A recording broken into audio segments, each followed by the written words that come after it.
Ladies and gentlemen, welcome back into the B Team on Jackrabbit Illustrated. As always, we are proud to be brought to you by Kubota Dealers of South Dakota with locations all over the great state of South Dakota. There's always a place near you to get yourself into some orange equipment today for your acreage, homestead, or ranch farm operation. They've got all the equipment you may need to get everything you need taken care of done with. They've got parts and service at all their locations. So in the off chance you do need some service taken care of besides yearly service, they got you covered along with your yearly service that will be probably coming up for most people before we get into snow season to get them babies taken care of. So get into your local Kubota dealer to get the proper service taken care of on your Kubota tractor today as well. As always, we are on the Jackrabbit Facebook page, Jackrabbit Illustrated Facebook page, Jackrabbit Illustrated YouTube, and Jackrabbit Illustrated Twitter today. Did I click the wrong damn one? Yeah, we're on Jackrabbit Illustrated Twitter. That's Sorry, y'all. It's improvement week. So if you're hoping to find us on the FFN YouTube, you probably don't even know what happened. I'll have to upload it later. Stuff happens. It'll be on there. That'll happen. I'll just retweet it on Twitter. People will figure it out. So as always, the B Team is brought to you by our show sponsor, Culver's of Brookings of Watertown. We're a breaded brand of beef, makes a butter burger better. They have their Pepper Pub Grinder burger still, I believe, and it is delicious. I love that burger. And I also love the patty melt burger that I get that with a little bit of tomato on there. It's like a Frisco burger with a little bit thinner Texas toast instead of what the other guys put out there. And as always, get your fries with some cheese sauce. It is delicious. I cannot recommend it enough over and over and over again. As always, get their soft serve ice cream to finish off your meal. There's no way to cap off a fast food meal better than with some Culver's soft serve ice cream. So custard. You're right. God damn idiot. Improvement week. We have entered garage time. We're on a roll already. Garage time before we even started. You're welcome. Yeah, I brought the chocolate milk to the B Team this week, though, so we're back. We got that going. We're back. We are so back. How about the pocket cheese? that could do that. I'm gonna do that. Well, you're not gonna know about it, and I'm just gonna pull out a brick of cheese and take a chunk out of it. And I'm not gonna say anything, and it'll be up to you to catch it or not. So you guys get anything done with your Saturdays besides watching Vikings and be sad or happy in Chad and I's case? Did you say Saturday? Sunday. Okay. And then I said sad or happy in Chad and I's case. Yeah.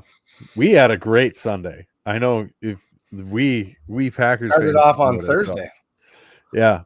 No, started off on Thursday. Great weekend all the way through. Brewers locked up a playoff spot. I got to watch these Vikings fans that thought that they had the second coming of Tom Brady fall out. I don't think anybody ever said that, but I can find you the tweet right now. Right now, I can share it on screen. Okay, I will. I will do that. All right, hold on. That. I mean, JJ McCarthy. I'm sure we can find some crazy Packers takes too. But anyway, this is not an NFL show. I enjoy this part better. I enjoy what you can't find is a quality Packers third round draft pick till we got Tucker Kraft. There it is. I got it. It took me 2 seconds. Yeah, Kraft is a beast. But yes, he is. But we knew that. Can't read it. Too bad. JJ McCarthy is going to be the next Tom Brady. Win Vikings multiple Super Bowls. Let's just say it. Oh, he's joking. He pinned it. Yes, he's. You don't pin a joke. You don't pin a joke. We can make it an NFL podcast because now we get to watch Carson Wentz. Yeah, Carson Wentz is going to be there. Talk about a throwback. Is he 60 years old at this point? Because I'm pretty sure his bones think he is. His bones thought he was 60 since his first year in the league. Second, see how he looks. Yeah, second year, whatever. Yeah, so Chad wins the wardrobe contest with the Club 32. I agree with John Colley. I got a really cool beer mug too, or a pint glass, but I'm just repping the clear one so we can see the quality of the beer here. That a boy. Yeah, we'll have to get to that, but not too early. Can't get people. You can't get people too excited. So I'd rather watch Brendan do advanced algebra than watch Wentz, says Helton. That's fair. You know what actually might surprise people is algebra was probably my best topic when I was in school. Interesting fact. Here, I thought you would have been like, I can. No, I don't. Sales or something, or like sales related business class. No, I didn't take any business classes. Nah, dog, it's not me. Yeah. So, anyways, I don't know. Should we do the rest of the show? Let's do it. Let's talk about. Ben, do you want to share your setup beef you got going on here? I mean, it's kind of hard to show. Gorgeous. It's so good. You got a picture. You can put the picture up. I'll tweet it out. It's called commitment to the grind. That's what that is. I'll tweet it out. Which one's the grind? It's I'm set up on a TV tray, which is good. I'm just gonna ignore what Chad said. But yeah, let's get to the beef bowl. To the point of we can start with the tailgate. I was a bit late to the tailgate, had a sick kid, but tailgate was fun. And speaking of off the rails and you get back on track, there was an older gentleman and his wife. Did you meet them? They were from like Virginia.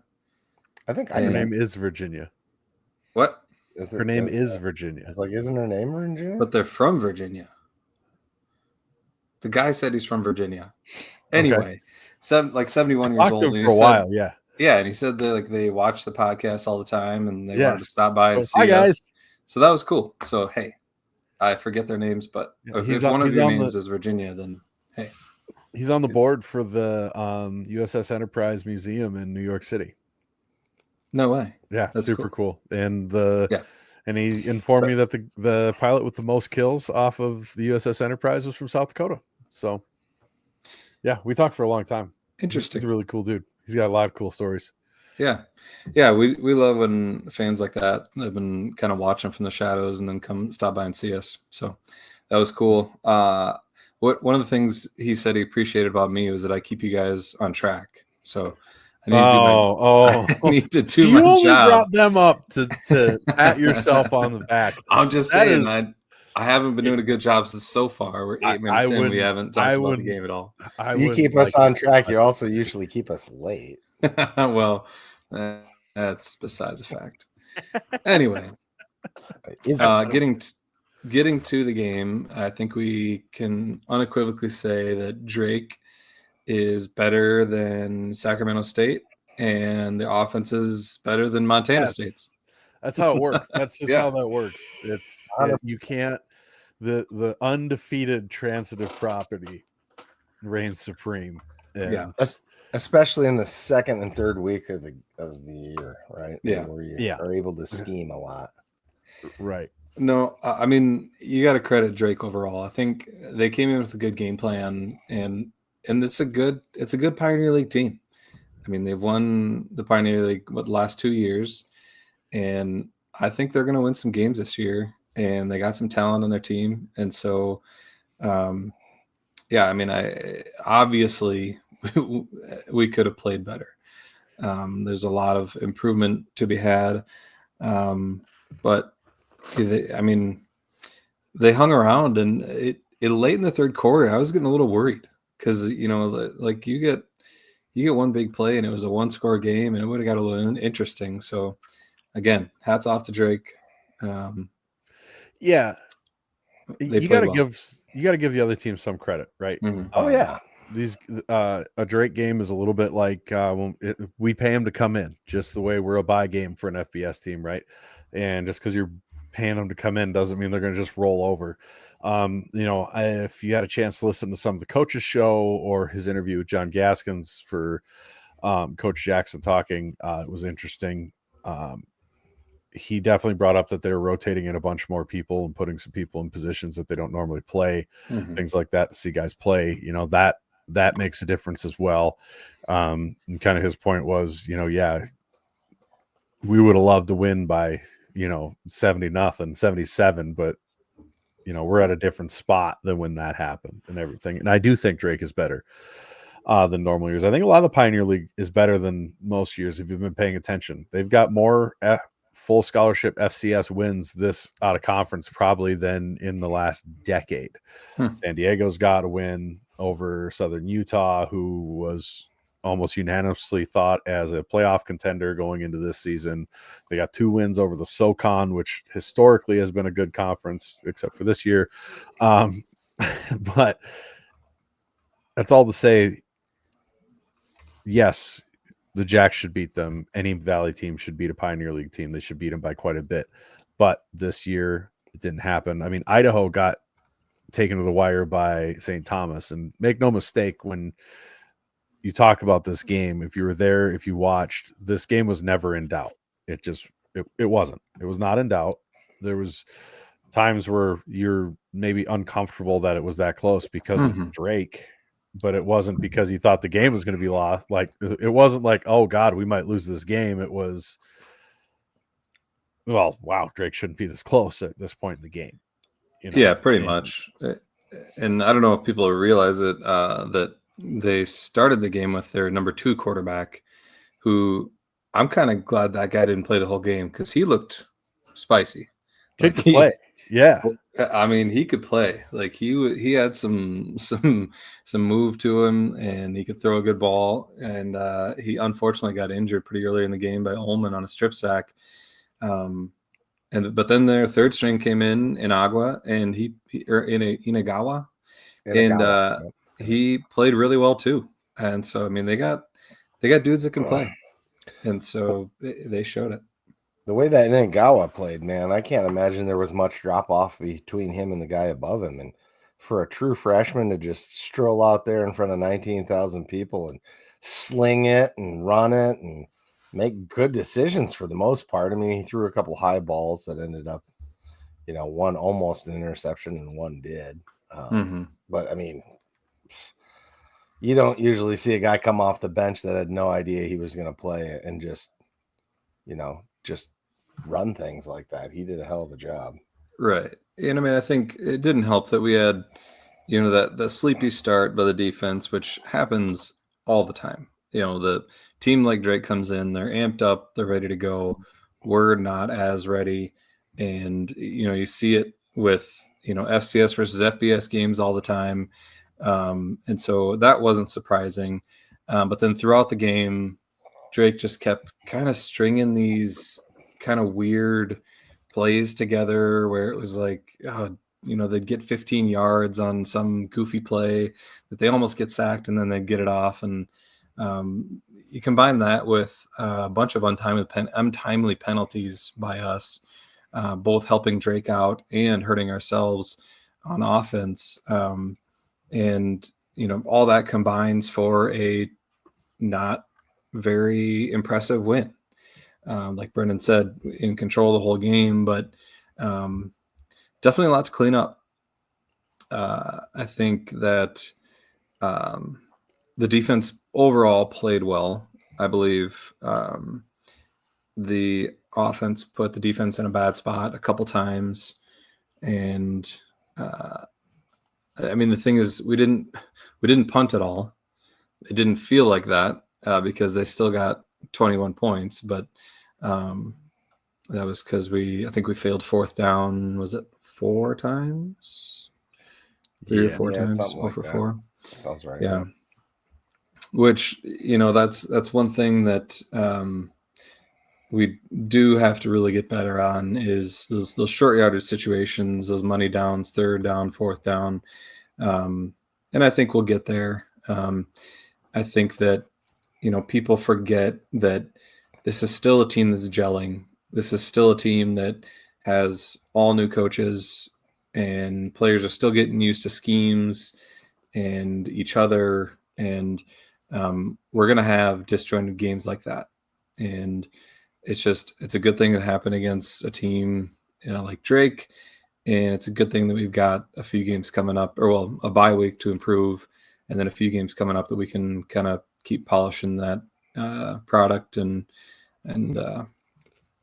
hopefully put it all together before the big games come up. And I just want to point something out for people because there was some talk on some shows today that USD and SDSU's offenses are in the same place because SDSU is not pickling off. So I just want to point a couple things out here as to how ludicrous of a statement that is in the off chance that anybody believes that. Aiden Bauman's stats against FCS competition, I did not take the Iowa State game into account because that's unfair. He is 17 for 40, 42.5% completion percentage, 207 yards for 2 touchdowns and 2 interceptions. Now that's against Lamar and Northern Colorado. Chase Mason on the year is 52 for 73 at a 71.2% completion percentage, 589 yards, 5 touchdowns, zero interceptions. The USD offense is averaging 15 points per game, and SDSU's is averaging 24.67 points per game, and that is including a road game that is infinitely harder than any game that USD's face. So before anybody just starts on that wild nonsense, shut up, Brian. I know you're being a boob. That's just the most laughable thing I've ever heard. And if anybody's head is there because, oh my gosh, we didn't look awesome against Drake, then let's take a step back and take a breath. But I mean, it's in the end, it's Drake. You know, how much are you gonna really look into it? It wasn't what you would hope to see. You know, ideally we would have had everybody out in the, you know, at half or third quarter, and it would have been straight subs, and that's what you really, really hope for in those games. But it didn't happen.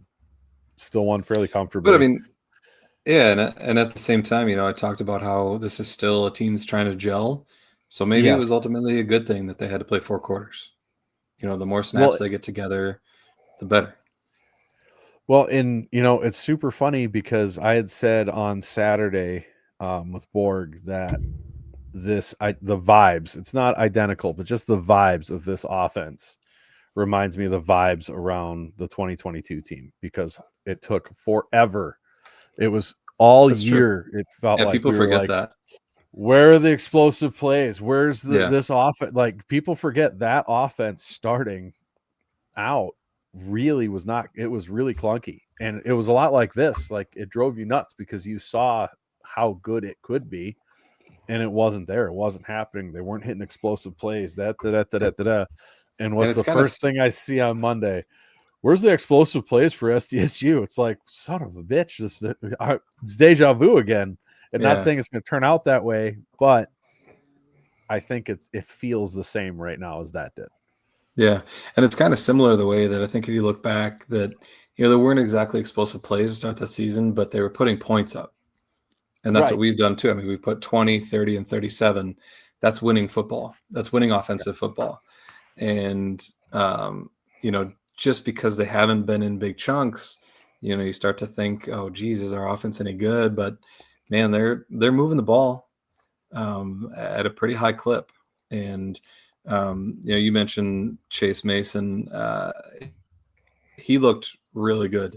It seems like every single game he gets better and better. I tweeted out a few videos from the highlights from Drake and just the progressions and the way that he's reading the defense, the way that he's anticipating routes, and then just some of the balls he's delivering. Those 2 throws back to back, I literally dropped my jaw when I was watching them live, and I was like, that's a pro throw. Like that is you don't see college quarterbacks making those throws that often. And so his arm is it's pro level. But you can just see the rest of it is coming together, and it's awesome to see. Yeah, he throws an absolute what Dallas would call piss missile because that one that went towards, well, it was basically in the end zone down by us, bounced off that kid's hand, and you could just hear the damn thing slap. Like it was crazy loud. Yeah, it's nuts how fast that ball comes. Yeah. Sorry, Brendan. No, you know, you're perfectly fine. I was just going to kind of jump on there. I mean, if you want the big positive takeaway is it really felt, and maybe went too far the other way because the first 2 games, it felt like Chase was really going hyper. I can't take any hits. And then he kind of pinned the needle the other way, but he's starting to come into his own. You could see he was coming into his own. And to go off of what Carter's saying here, and we have been accustomed to stupid successful offensive numbers recently. We need patience. Yeah, we forget. And somebody said in the chat, boy, it reminds me of early Mark. So a little bit with Chase, the offense or something. I think it was in the chat or somewhere I saw it, but Mark was a 4-year Peyton Award winning 2-time national championship, 3-time national championship appearance quarterback, running an offense with multiple players who had all that talent and experience as well. Like, you don't just get to lose that and the backup comes, or the heir apparent is the better term, not backup, but your heir apparent comes in. He's not going to have 5th-year senior execution with the offense. It's just not going to happen, no matter how talented he is. And we know Chase is more talented than almost any quarterback, probably any quarterback in the FCS, just physically and athletically. So we got to have a little patience there too. But I mean, those numbers again, 75% completion percentage. I don't remember even Mark doing that. I mean, that's stupid good. Yeah, I don't remember what he had. And granted, he's not, especially the first couple of games, he's not throwing the ball away to avoid sacks. He's taking sacks, and that artificially will inflate those numbers. But still, I mean, that's wild right now. Mm-hmm. And Darren asked, oh, go ahead, Chad. Oh, no, go ahead. I was going to say, Darren asked, should they have let Chase throw more on Saturday? I don't know. I mean, I think that our running game also needs some work. Particularly our blocking and not necessarily our offensive line. I think that our line's doing pretty good, but some of the extra blocking that happens, from the tight ends and some of the pulling, I think needs some work too. And so the running game definitely needs work too. But it was something that Dane Jackson mentioned on the coaches show tonight, was that, man, Chase is really slinging the ball, and maybe we should let him throw more. And so maybe we'll see that, maybe we'll see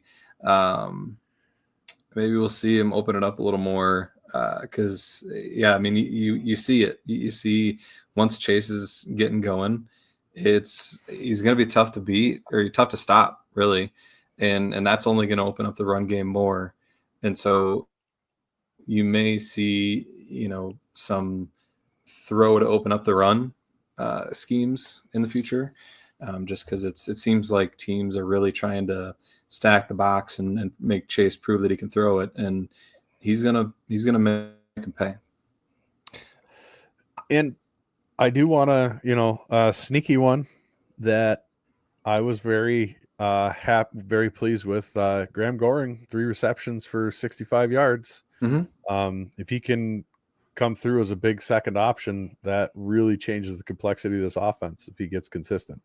Or third. I mean, Bullock's stepping in there too, and some of the catches he makes is incredible, and especially obviously Ogroski. I mean, I don't know what the reception record is, but he's averaging over 7 a game, which is crazy.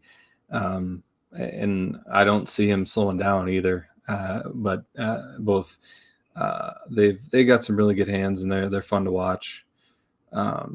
We got Corey Blair in the house. Is that the Corey Blair? Or is that his dad? The God Blair. I don't know. That's that's his dad. That's gotta be dad. That's what he goes by on Twitter. So okay, cool. Gotcha. We're shaking. What's glad up, to have you here. He's not Mr. Blair. He's Sir Blair. Gotcha. Sir Blair. I dig it. Yeah, I'm with that. Hell yeah. Perfect. Yeah, you should stop by the tailgate sometime. Yeah, we definitely. love players' parents stopping by. Yes.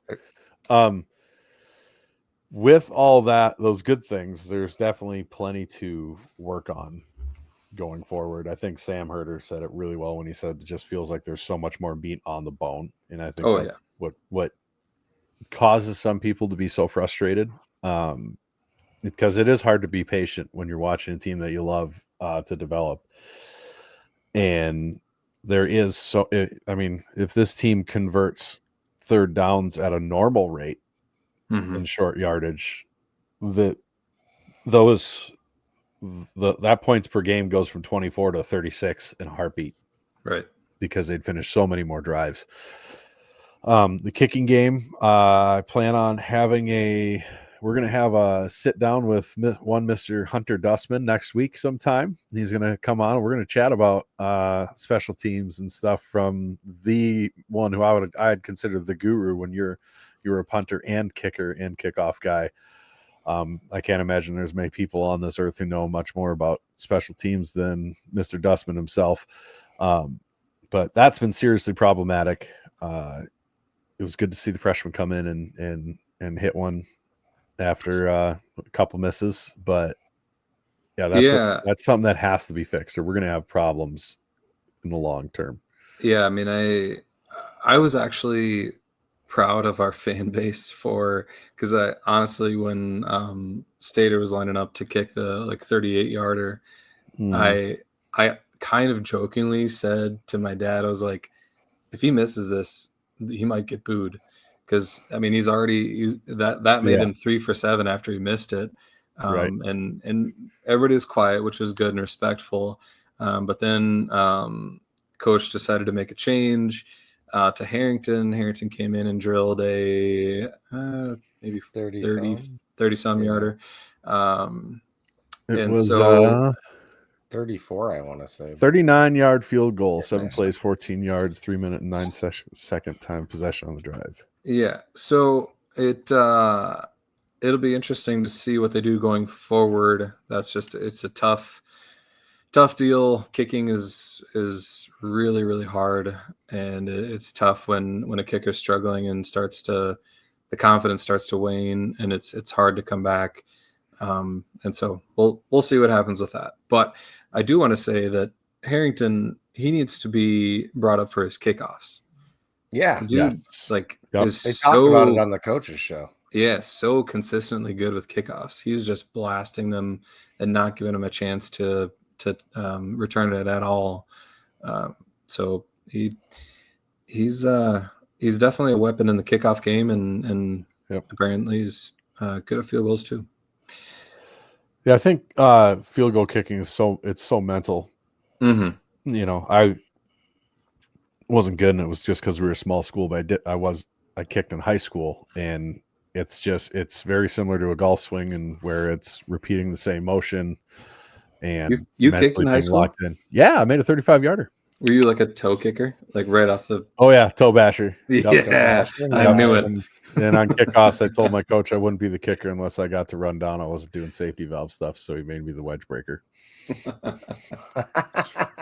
So that's great. Awesome. Yeah, but it is a lot mental and just doing the same thing, and I so it'll be fun to talk about Hunter with and see if he confirms that, or it was just because I was a crappy high school catcher. So, yeah. So, one of the things it needs to be. I wanted to mention, and it's not just because his dad is on here, but Corey Blair, coming on the scene, breaking off the long one, but then the 2 runs that got him into the end zone. The first one, it was just a massive hit, and he just kept going like it was nothing. Yep. And then the second one, he kind of bounced around and stretched in for a touchdown. We've been talking about how we need to find a consistent second running back behind Luffridge. And, I'm confident in any of them to do it, but I really liked what I saw of Corey Blair, and I'm excited to see him going forward. So he had great patience on that second one and made it happen himself. If he just hits that hole and doesn't bounce back around that guy getting pushed back, that's not a touchdown. So, and the way he stretched out and everything was excellent. I mean, you couldn't ask for more out of who I would guess is probably our second running back potentially in the future here. Basinger looked good too, but possibly. I'll be curious to see, because Mercyhurst, initially the thought process is it'd be a bit like the Drake game, as a good time to audition guys like that and stuff. But having seen Mercyhurst's results, they haven't won much, but they've given Youngstown State fits now. They've given Sac State serious fits now. Well, They're playing Montana State next week, so it'll be real interesting. They might be better than we think. Who knows? Than everybody imagined, yeah. possibly. We'll talk about Mercyhurst at the end here, because if you didn't see Brennan's tweet, we don't plan on going next week. I'll be traveling. So this is our bye-week podcast. The A-team decided to go next week. We decided to go this week. And so we'll talk about Mercyhurst at the end here. A couple more things I just wanted to mention. Kevin, that's a weird take for a guy who's got a team that just snuck by a Pioneer League team by like a touchdown at home in their top 10.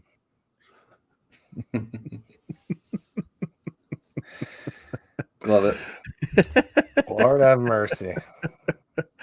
No, I'm just teasing. You can see my Red Shirt Sports poll though on the interwebs. Now I got sucked into doing that, so feel free to rag on what I put out as well, since I gave Kevin some shit here. But by the way, the format, I know you wanted to post it early, but the format you posted it in was very confusing. Well, all right. So actually, I can share it now because I took a screenshot on the computer, but I didn't want to share it that early.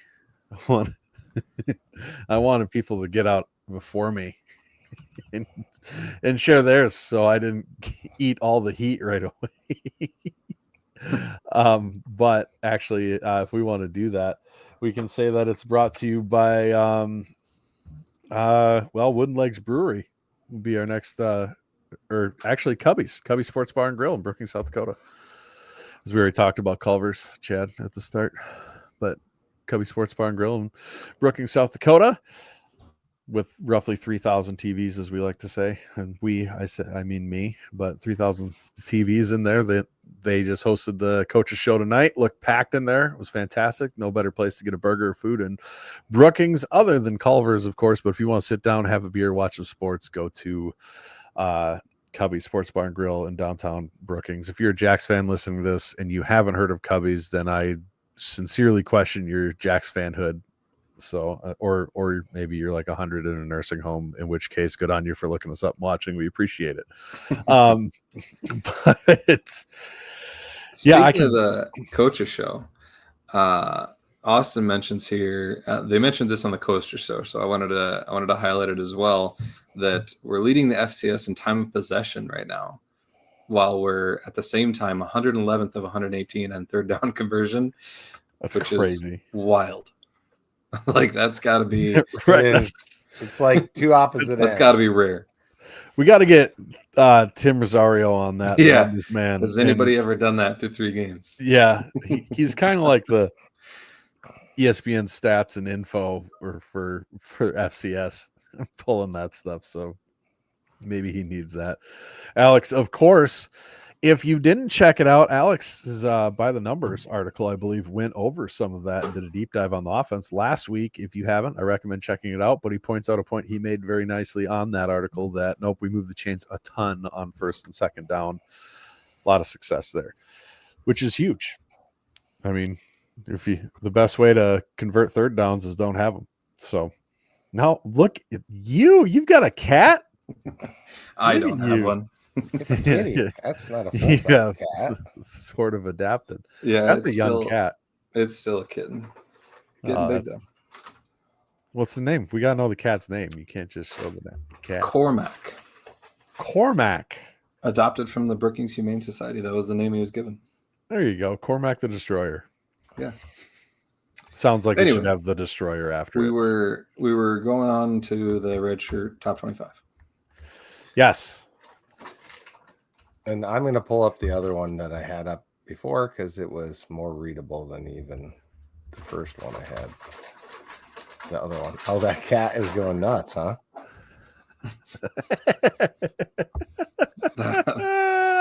that was Reed. Oh.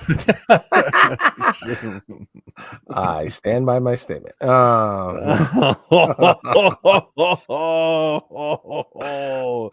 on. I hope she stabs you at the tailgate. That'd be hilarious. She should, I think. I agree. make that work. So there you go. This is what we got from Redshirt. You got the preseason poll up, Home Skillet. Oh my God, really? Yeah. I don't know. We're what a I'm professional outfit here. All right, there we are. doing. They pay me for this. Yeah. In beer. Yeah. So we've got NDSU sitting at number 1, receiving 23 first place votes. Is that what that says? Yeah, 23. And SDSU receiving 5 first place votes. And then we've got Tarleton State, Montana State, and Montana. Illinois State coming in number 6. Rhode Island, Idaho, Southern Illinois coming in number 9, and UC Davis at 10. I thought that when I saw your poll that you did, Brendan, that you were overrating Southern Illinois, but I see that overall they're at 9, so apparently you weren't too high on them. Scroll back up, Chad. I was going to point out any other Valley teams that were in the top 25. Yep. So you got UND at number 13. USD somehow still in the poll at 22. I don't understand why anybody feels the need to rank them at this point, but that's it. Yeah, that's it for the Valley. Yeah, the USD thing. Zach McKinnell brought it up and in the chat on Saturday night that the only reason you vote for USD is just either your preseason prognostications and you're hanging on that, or it's Valley bias. And I think I said in a different chat, try arguing about rank. Give me an argument to rank USD that doesn't start with or use a synonym of potential. Because if that's all there is right now is you think they're potentially going to be good, and possibly the two teams that they played are actually good and everybody was wrong, which is possible. But that's a tough way to rank people, in my opinion. Overall, I think the poll's fine. At least they're not above Lamar anymore. Because, if you're going to do that, Lamar should be over him. So, but overall, I think Redshirt looks really good. I think it'll look different once the Ivy Leagues start playing. It's hard to rank a team based off of only preseason expectations because they haven't played yet when everybody else has played 3 or 4 games. So that's kind of weird. Yeah, I agree. I mean, just having that result against Northern Colorado, having to take them to overtime. Yeah, I don't know.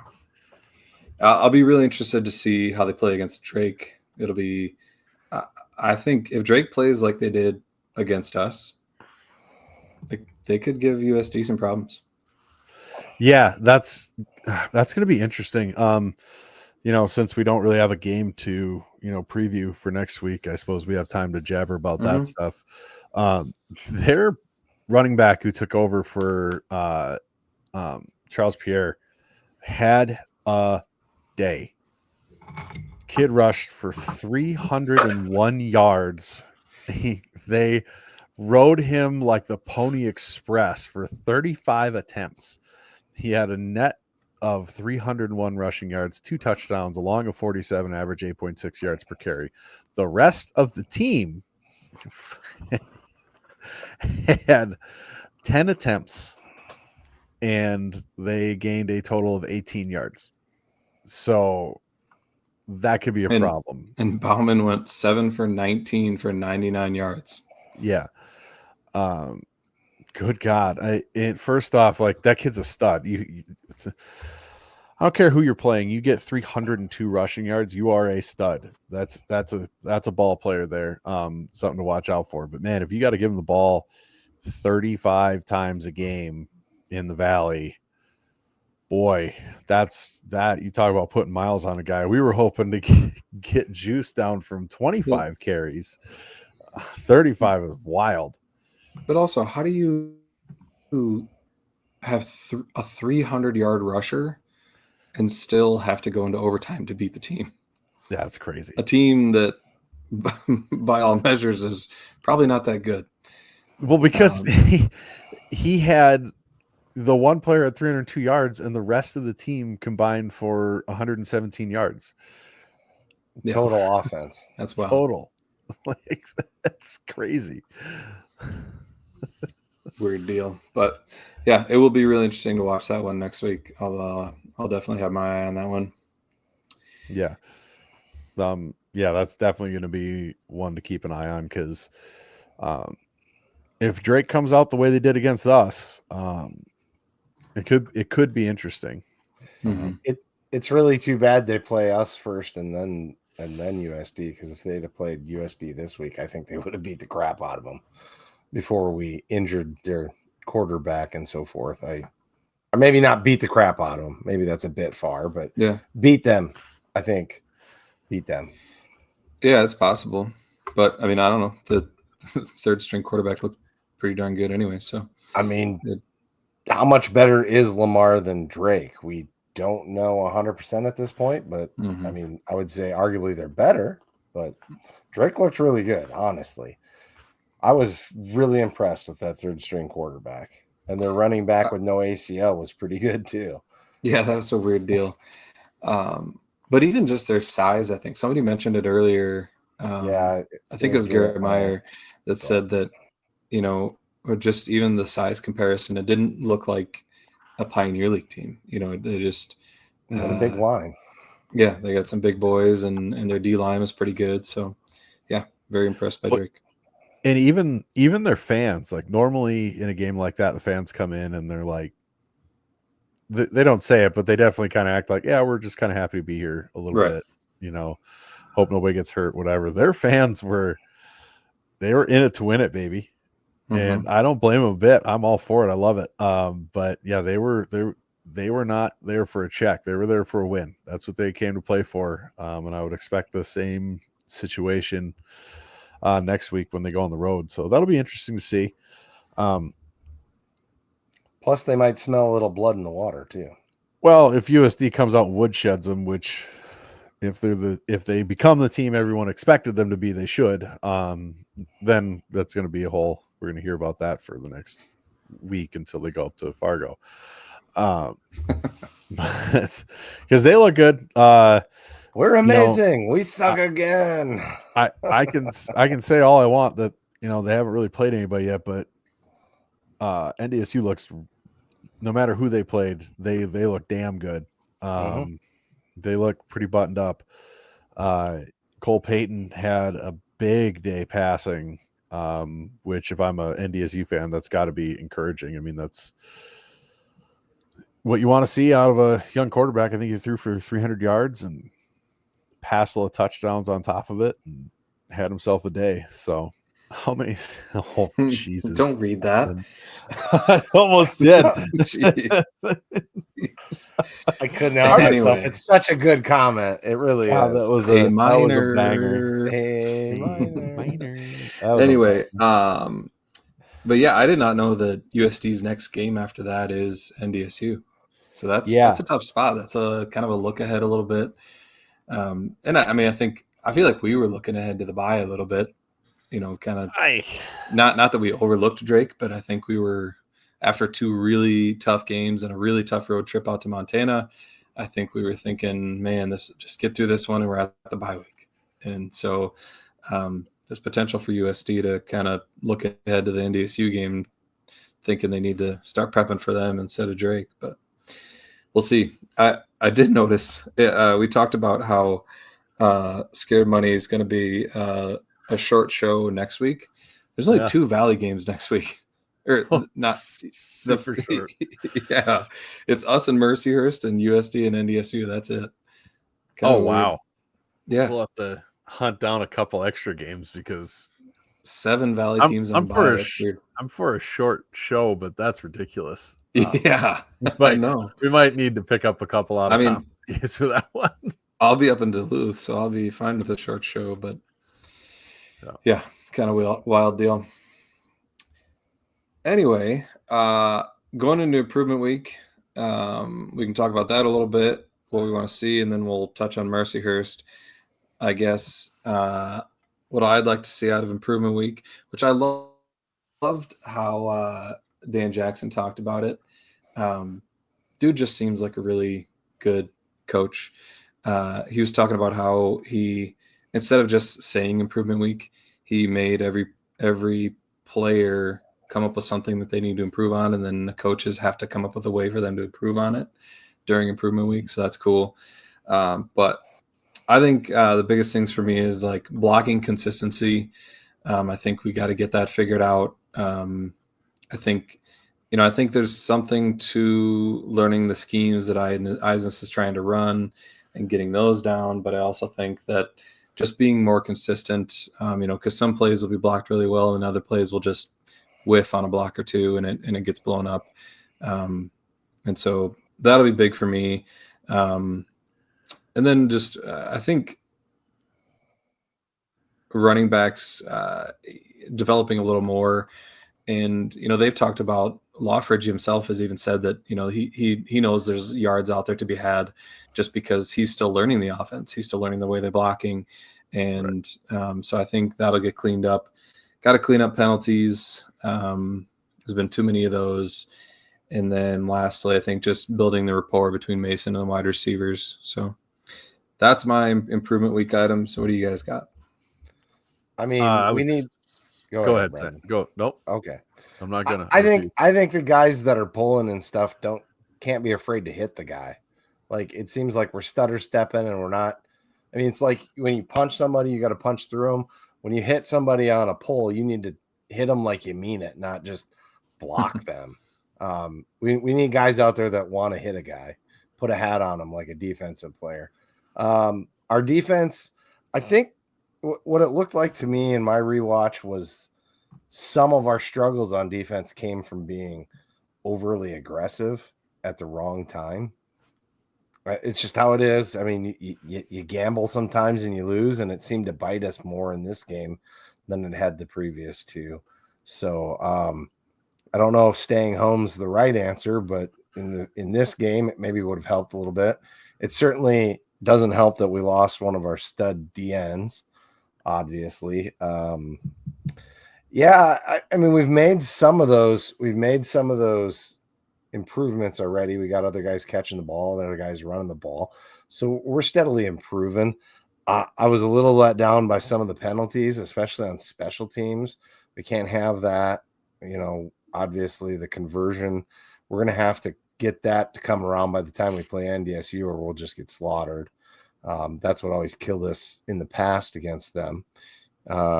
So, I mean, I guess that's it. The kicking game, obviously, needs some work, and I don't know what that ends up looking like, whether that's the other guy gets a shot or Stater just, just puts his nose to the grindstone and gets it done. I mean, it's all the little things we've talked about, right? Mm-hmm. They add up to what we saw on Saturday. We still got to win. It was an uninspiring win. I think that's how I would take it. I'm happy we got a W. It's always a good day to get a W, but that win doesn't give me confidence that when we play with a team that's beaten up on, Sister Mary's College from South Carolina and doing what they should be doing, we need to be doing what we should be doing if we're going to compete with them. So that's just how I see it. Brendan, what do you got for Improvement Week?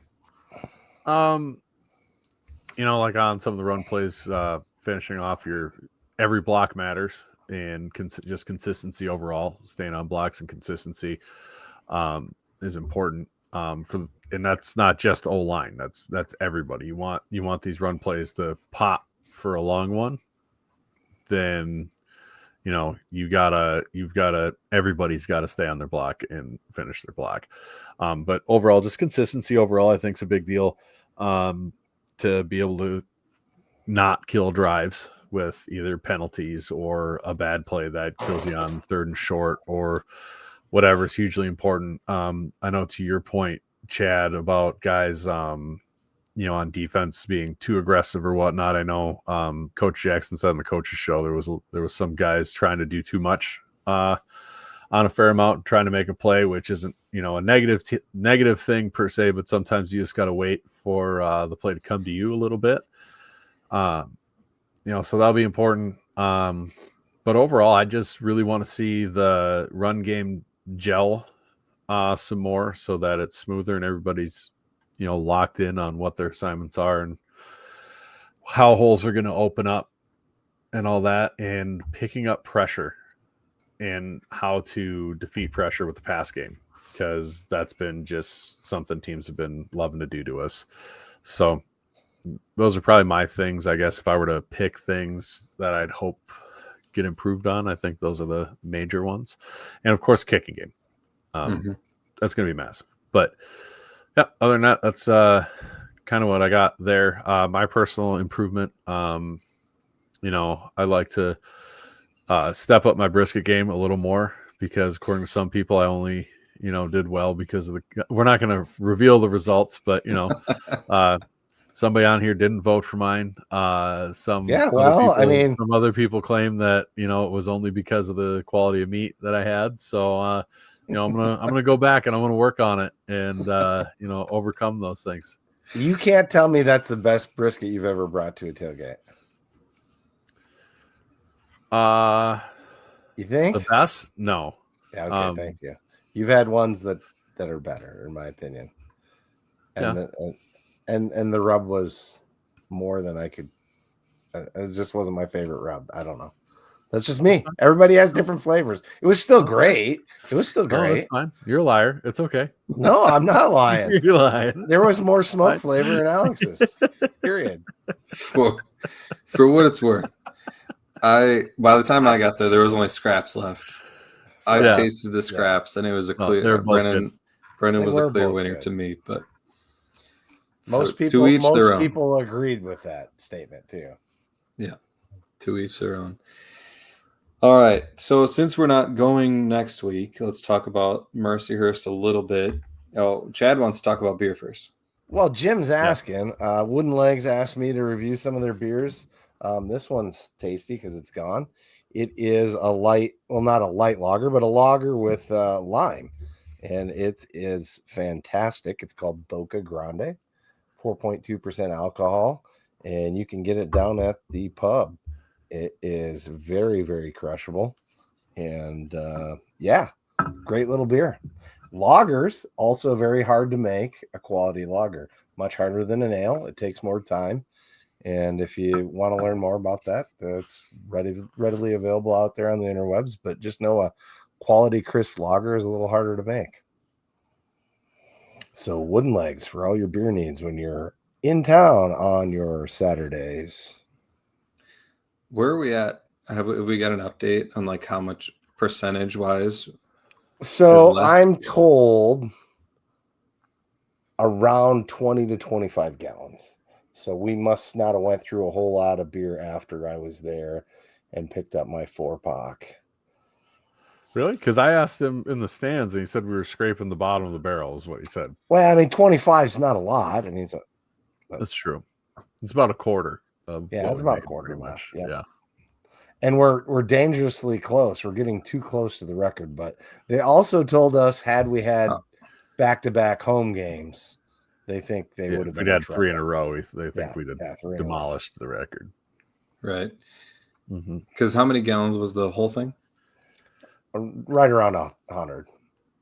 Yeah. 900 and some. It's like it would be 100 with 100% efficiency, but they never get that. So 17,000 beers.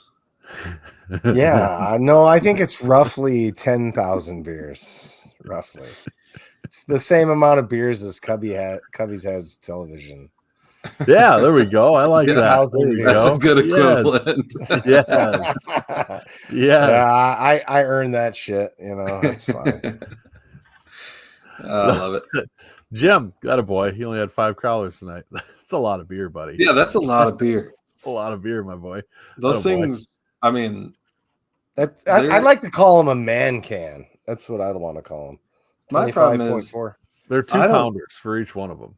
I don't drink them fast enough. I gotta pour half out and put it in the fridge or something like that. because I just don't acceptable. I don't get it. I don't get it down before it gets warm. It's a man can. You got to drink it like a man, Ben. I guess I'm gonna up my game. All right, let's talk about Mercyhurst. Brendan mentioned they started the season by losing 15-24 at Youngstown State. They beat a team called New Haven by a bunch, and then they lost to Sacramento State 28-49. But I think that game was pretty close for a while. It was 29-35 until like 2.5 minutes left in the game. Yeah, Sac State scored 21 points in the fourth quarter to pull away, but Mercyhurst gave Sac State a run for their money. And yeah, we'll see. We'll have the luxury of seeing how they do against Montana State this weekend, and we'll have the luxury of them playing an absolute gauntlet of a schedule, going to Sacramento, to Montana, and then to South Dakota. That's tough. But yeah, and I think they're in a really bad spot after we had Drake push us, and then we've got a bye, and then Mercyhurst comes to town. I kind of feel bad for them, especially with the schedule they've had. But yeah, the Sac State game, they kind of threw the ball all around the yard, 280 yards passing, 10.4 yards per completion, 2 touchdowns. They did rush for 89 yards and a touchdown as well, but they only averaged 2.6 yards per carry. Against Youngstown, similar story. They passed for 311 yards, only 63 net rushing yards, no touchdowns rushing, and 2 touchdowns through the air. Averaged 9.7 yards per attempt. They had 48 attempts passing and 24 attempts rushing. So they're going to chuck the ball around a little bit. They did hold Youngstown to 114 yards passing, but Bo Brungard saved the day and ran again, and Youngstown won. Sac State, the bit that I did catch of that game, because it was still going on after the Jacks game, Sac State had 525 yards of offense on them. They ran for 349 yards with an average of 8.3 yards per carry with 5 rushing touchdowns. They gained 356 yards and only lost 7. Then they passed for 176 yards and averaged 22 yards per pass for another 2 touchdowns. It was a wild game. It came down to a 4th down play that Sac went for it on around like Mercyhurst 35 or 40 yard line, and then they popped a hole in the line, and they were up trying to stop a short 4th and short. So there was no secondary to stop him. They were kind of all up at the line to make the stop, and he was gone off to the races, scored a long touchdown. But they've given teams fits. Pass defense will have to be on its game. Chain gain's going to have to get to him. And offense is going to have to finish drives. We saw Youngstown against them struggled too, so. Yeah, they're going to have to be efficient. I'd love to see the offense really start to hit its stride in terms of the consistency aspect. I think we've shown, obviously, with as many first downs we've gotten on first or second down, obviously this team is capable of gaining, yards and chunks. But I'd like to see them start to really earn those tough yards. To me, it was really concerning, I think it was over 4 on 4th down, and most of them, I think 3 of them for sure were like 4th and 2 or shorter, and just not converting those, especially, against Drake. We're going to see tougher defensive fronts than that, and we've got to be able to convert those and be more efficient in those short yardage situations. So really, really hoping to see some more progress in that area. Jim, we will have Scare Money, Don't Make Money this week on Wednesday night at 9, and we'll do it next week as well. That show doesn't take any breaks. We're not slackers like the A team and us next week. And us. But yeah, Seth says 2 years ago we had like 60 or 70 some straight red zone possessions we scored on. This year's just showing how insane that streak was. Yeah, I mean, Mark was a red zone wizard. He just once he got in the red zone, he was deadly. So Mark was great, and our short yardage running game was really good as well too. yeah, Yeah. it was. I think that's why,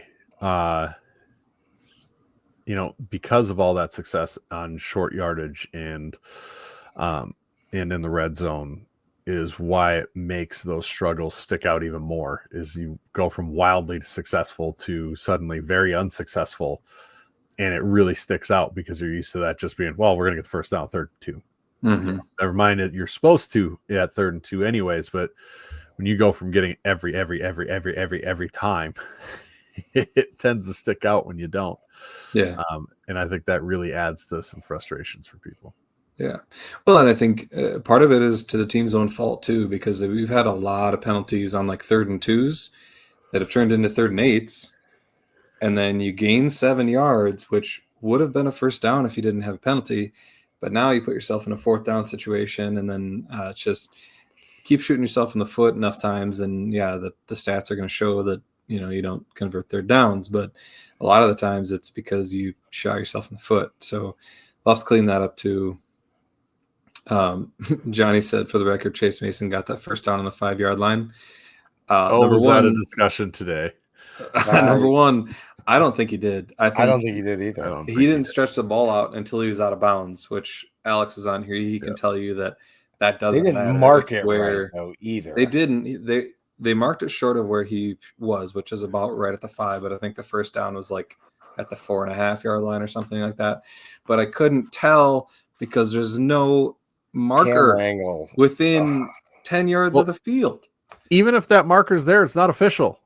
Well, I don't care. At least it's a marker to go off of. It would have his helped. Point, I was going to say, his point is it's good for the quarterback to know what he's trying to yard to gain to. Yeah, it would have helped Chase know, like, okay, I better make sure I'm in front of that yard line. Yeah. Because he looked at the sideline, but it's so hard to – I mean, you can't even see it on the replay. I didn't even think there was a marker out there. But we saw – I hate – Johnny, I hate screenshot refereeing.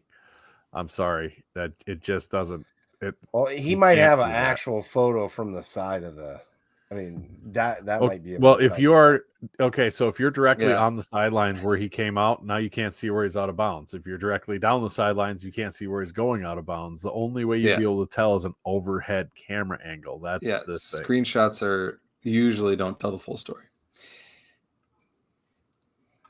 Yeah, the goal line extended. Yes. Yeah, that doesn't exist. The goal line extended exists for the goal line. That's why it's the goal line extended, not the 5-yard line extended. Alex can tell us all about that. I know Austin knows this. That's why I know Austin knows this. This is why he's laughing. But yeah.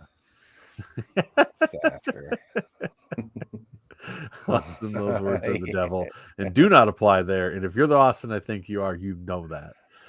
He does know that. And like I said, Saturday night, that play, I'm going to be honest, I could not care less if he got it or not. It's Drake. If that game cost us the game or was the problem, then we've got way bigger problems, and that's not the problem anyways. That wasn't the only call they missed. We had one where our guy clearly grabbed inside a guy's shoulder pads and yanked him down. Didn't get a holding on that, and we gained a first down. So I will say, if I do think there was holding on both sides, but I rewatched the game. Drake was holding like crazy, and they did not get called. I don't think they got called once. No, they didn't. No. Did they call? Yeah, no, I don't think so. The one not on the line anyway. The one that drove me nuts was they called the soft PI on us Where the when legs got their tripped up? legs, yeah, the legs number got tangled two, up, and they threw that flag. that And was then the not a very good next call. drive, That's not a good we call. throw one down, and it is blatant PI on Drake. And they Nothing. didn't call that after that. The one And in the I was end zone? like, come on, man. Yeah. Yeah, he was tackling him as he was trying to catch the ball. Yeah. And okay, maybe he turned his head, but it doesn't matter if you're tackling a guy. You can't tackle him and just turn your head. Right. Yeah, that one definitely should have been PI. But what do you do? We digress. In the end, ball don't lie. Because guess what? Let's say this. Let's say, you know what, Johnny, you're right. That was a first down. And we're all right that was pass interference. And they come out and the league comes out and says, you guys are all right. Every one of you is correct. Guess what? It's still the same score. Nothing changes. Yeah, but it besides feels, you get to be told you're right. It feels, listen, I argue a lot. It feels really good to be right. God, you're a Vikings. You're such a Vikings fan. Yeah, but I was right, and I could say we got screwed by the officials. Sounds like someone up north. What Adam says, and we had the interception at the Southwest pylon. He had control before going out. I don't remember. Was that this game? That either. Johnny, or is that a different game? Hell bent to get us to say. Someone look at the photo. I'm trying to look, but I can't find it on Facebook Messenger, even though he sent it to me. I'm excited for this photo. I hope he has like a drone shot from right above. Johnny, you can't tell where the line is, man. Where is it? Now I gotta find it. This is good. This is good podcast right here. This is great podcast. Quality podcasting. Yes, we're all looking at our phone. You guys see the picture on my screen? Oh yeah, I mean it looks like he's he's out of bounds. The pylon, right? Yeah, he's out of bounds. He's almost in the end zone from my view. Yeah, from this angle, he's in the end zone. Yes. Like that. Johnny, he's stretching. Anything, man. We love you so much, and we love everything you do. 100%. We love what you do. Like. This is not an indictment on you. This is but we're just like you can't. Yeah, Johnny. Like, yeah, Alex is the official here. Like, it doesn't show anything. It's a sick photo. It looks good. It is cool. But if you put all the clues together, like with multiple shots and the game footage, yeah. Like, sure, he might have been close, but I still don't think he had it. Here's what I think, and I said this to Chad on one of the reviews that they had for a Drake play, and I said, in your head that it should be overturned, but there's not a single angle that shows it, but you can infer from them that it is, but there's no actual. But there's proof. nothing, right? Yeah, because what they called it. It's the same thing as you can't, if you, it's what it was called, and there's no angle that actually shows it. Like, you can look at that and go, wow, I'm pretty sure he did get it, but there's no actual showing of that. And Alex says the angles in the Dana are terrible for replay. I think that's just a FCS wide issue, and I don't think it's so much the stadiums at fault as it is the, TV companies having cameras to bring to bear and the manpower to get the angles. Yeah, also, between them and Dak, yeah. It's also not the only flaw of the stadium.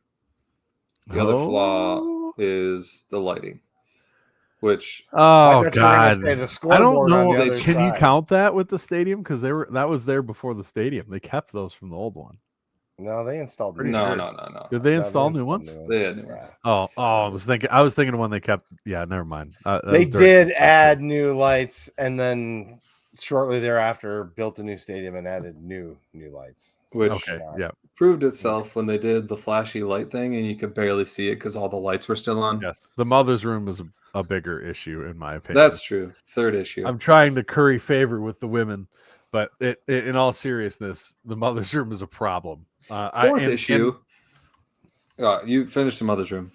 I haven't checked it this year, obviously, because A, I'm not a mother, and B, my wife hasn't been in there this year. But it was a disaster last year. I should have her go in there and check, so that way I'm not inappropriately conversing about it.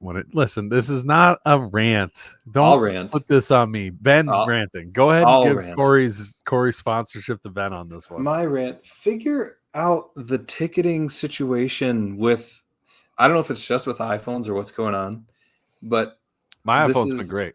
the second game in a row, and I don't know if it's because we have 6 season tickets. 4 of them are mine, 2 of them are my dad's. They're all on my dad's account because he's got higher Jackrabbit priority points. And so, Makes sense. anyway, I go add them to my Apple Wallet. They show up in my Apple Wallet. Looks great. Looks like I got tickets. They go to scan the things. It doesn't scan at all. And she goes, "Oh, it has to have the little thing on the bottom." I'm like, "Why No. doesn't it?" No, I it bumps put it to in my Apple Wallet. And she's like, "I don't know. It has to have it." I'm like, "Okay." So Are then I they She's go trying wrong. on. to? Are they trying She's to wrong. RFID yours or just scan the? Well, yeah, It because it that's are what Apple it- Wallet QR does. Apple No, Wallet There's no RFIDs. there's no QR code. There's no barcode. Oh, well, that's Yeah. because Apple sucks. But they told me that the QR code is way better and way more reliable. I agree, what it's they way told better. me. But guess what happens when I go to the website and look at my tickets? There's It no shows QR code. no QR It's code. the only option is to add to Apple Wallet. So I Right. go to add it to Apple Wallet again, and it still does the same thing. Can you So then can you open that in your Chrome browser? No. uh, If you I open it in did. Chrome browser, it still does not show the QR It code. still doesn't show the QR code. All right. They don't because they say they first of all they say screenshots don't work for tickets. But anyway, so then I had to transfer the tickets to my account and then add them from my account, and then they worked. Well, yeah. I mean, your dad's not 'cause then transferring tickets to you. Well, we're going to now. Oh, I Why would that? transferred all of mine first thing. I before the understand that, season but why started. would that be a thing that needs to happen? Like, I Yeah, should if be you able have to access pop. to the account, you If should I have be able to access add to the them. account, I should Well, hop that's in true. there, If put them you're- on my if you- phone. It's probably Scan an it. Apple ID issue. You know, I I don't know. I don't know what it is, Maybe. but it's Potentially. probably. because I haven't had an issue with mine. I have Apple, but Yeah, you're see, right. Jim, I know, Jim knows. and you can say what you want about Apple sucks, Chad, but Tommy with us had issues with his Android trying to get in. So So did Well, Alex. this is Alex. Apparently, they can't make the QR or the tap to scan work. I don't know. I feel like that's laziness, but that's just because how is RFID any different on Android than it? Because RFID is a standard. It's an IEEE standard. Don't get me started. well, I've Oh, watched it Jason in person. says- I've watched it in person. Huh. Jason And, says it's an Apple Wallet security upgrade this year. Well, Well, there you fine. I'm ranting at Apple, not SDSU then. go. Hey, I hope welcome Tim to the Cook club. sees this. Welcome to the club. I love how gonna- much Chad somebody- hates Apple, and when he never has to interact with it, Somebody CC. I Tim have Cook. to, unfortunately. He's mad at other people having Apple. You don't know how much I have to interact with it. If I have to interact with it at all, it's too much. I want to give credit though to the stadium staff. They did get us in a more timely manner and with less hassle this time, I thought. I agree. The lines moved quicker. And all the concession stands were open. There's nothing to complain about there. I still think they could open another gate on the east side for a completely sold out crowd. That seems to make sense to me. But Security across the board in the tailgate and everything. I didn't have any issues whatsoever. It was true. no, and they brought the wristbands around. Kudos for that too. That was Yep. I They had did? other people in other Yeah. tailgates tell me that they're Ooh. like, oh gosh, it's so much better. Was that because of Yep. us? I'd like to think it was. Want to think it is, but maybe I'm wrong. Oh yeah, and then I returned somebody's phone and after the game. That was fun. I found a phone on the ground, and Yes, and I went and gave it to UPD, and then I posted on Facebook, and they saw it, and they went and got it. So that was cool. That's awesome. So I had a stranger in the dark start talking to me about bringing a phone back. Can we take a minute to crap on how hideous those NDSU jerseys were on Saturday? The gold lettering, Yes. that's pretty terrible. The gold lettering looks like they used the foil from the lunar lander for the lettering. Put it on there. Which might have bad. been actual gold. Well, it's like they were trying to be Notre Dame. Yeah. But then the rest of the jersey's yellow. So Yeah, I it don't doesn't like make it. sense. Like maybe if it was all gold, it's not good. It's not good. Also, Johnny, you're you not just Notre got to Dame. buy a new chain every week, bud. Yeah, I saw the plastic chain thing. That was pretty ridiculous. Yeah. Anyway, we're firmly in garage time. Well past. Jim said it a while ago. We'll find it. As Jim says, Man, he, that was he a said it while a ago. while back. I got long it. I got it. Fucking, He's 5 beers deep. He's ready to be done with He he's this. was- like, guys, I'm going to bed. Get this five over man with." cans, no less. Yeah. We He's don't even have a basically game to 10 preview, pounders and we're 15 minutes over an hour. I know. All right. Go big, go blue. Go Jacks. Go Oh, Jacks. Jacks.